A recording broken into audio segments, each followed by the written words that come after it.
Valdez, may matitinding revelasyon sa kanilang pagsasama. Please welcome on Entertainment Live ang dalawa sa pinakamahusay na dramatic actresses at pinaka-aabangan nyo sa pinakabago naming handog na teleserye here on ABS-CBN, Mundo Man ay Magunaw, the Empress of Drama and the Miss Yula Valdez. Welcome to E-Live. How excited are you about this project? Ako excited ako kasi first time ko kayong makakatrabaho. Ikaw, nakatrabaho na kita pero ano lang eh, MMK lang yun. Bata ka pa nun eh. Magagaling mga kasama ko.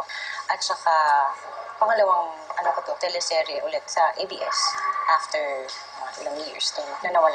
Correct. Isang malaking karangalan ang unang-una makagawa ng ganitong klaseng kagandang teleserye. Pangalawa, yung mga cast na makakasama ko. Kaya sobrang excited at looking forward ako sa mga matututunan ko dito.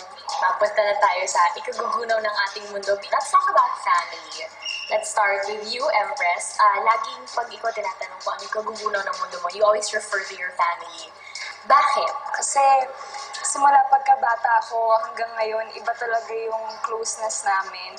So, kung may mawala man isa sa kanila, siguro hindi lang sa akin, kundi sa members ng family ko. Magugunaw talaga ang mundo namin kung may isa sa amin mawala. Miss Yula, you have a 16 or 17-year-old son. Nabalita namin super overprotective sa'yo. Oo, at saka meron din akong 7-year-old na daughter. Ano sa tingin nyo ang posibleng sabihin sa inyo ng iyong 17-year-old son na magpapagunaw ng mundo mo? Ngayon siguro, dahil dun sa age niya, pag sinabi niyang nakabuntis siya, diba? Hindi, parang hindi ko yata yun matatanggap pa ngayon. Simula na nag-40 kasi ako, doon ko naramdaman na yung pagkananay ko, na magugunaw siguro yung mundo pag sinabihan ako na nakabuntis ako. Let's go to love. Okay, alam nating lahat na kayo ni EJ ginugroom as a love team. Pero maraming hindi nakakaalam na sa likod ng camera, meron din namang nabubuo. Bago pa magsimula yung Guns N' Roses, magkakilala na kami, magkaibigan na kami. Yun naman, magti-taping na kami halos siguro everyday. Kapag wala namang taping, lumalabas naman kami. Pero hindi naman yung date talaga. Sorry Parang gusto ko sumingit. Ano? Ibig ko sabihin, magkasama na kayo sa Guns N' Roses, tapos ngayon magkasama pa kayo halos araw-araw, and yet, pagka walang trabaho, magkasama pa rin kayo. Hindi naman talaga halos pag walang trabaho.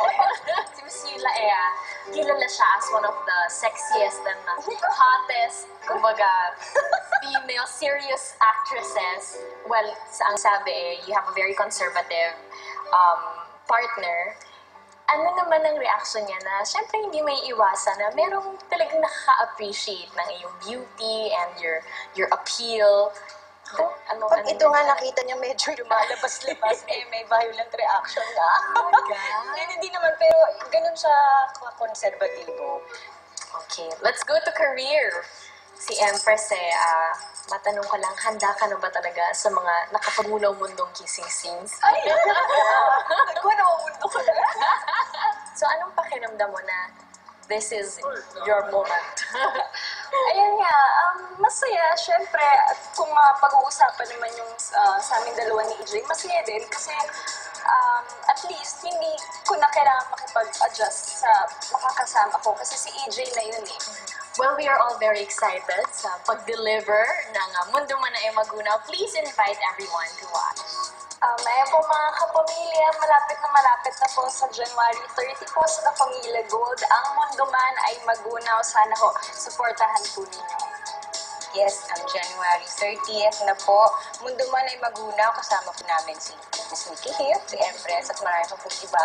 Directed by Jeffrey De Turian and Reggie Del Carmen. Thank you very much, Empress, and of course, Miss Yula.